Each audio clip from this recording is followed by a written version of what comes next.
قدر گزاریں، فلاں حضرت کے ساتھ شب قدر گزاریں، پھر ادھر کوئی صلاۃ تسبیح پڑھ رہا ہے باجماعت، عورتیں صلاۃ تسبیح کی جماعت کرا رہی ہیں، اور پتہ نہیں اور کتنی عجیب و غریب قسم کی عبادات شروع ہو جاتی.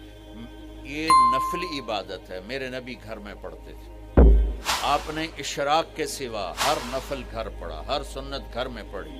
تو آپ لیلۃ القدر کو یہ مستورات بھی آپ بھی اکٹھے ہو کے نہیں منانا، الگ الگ مصلی بچھا کر اپنے اللہ سے رونا دھونا کرو، اپنے اللہ کو منانا کرو. میں بھی کروں، آپ بھی کریں.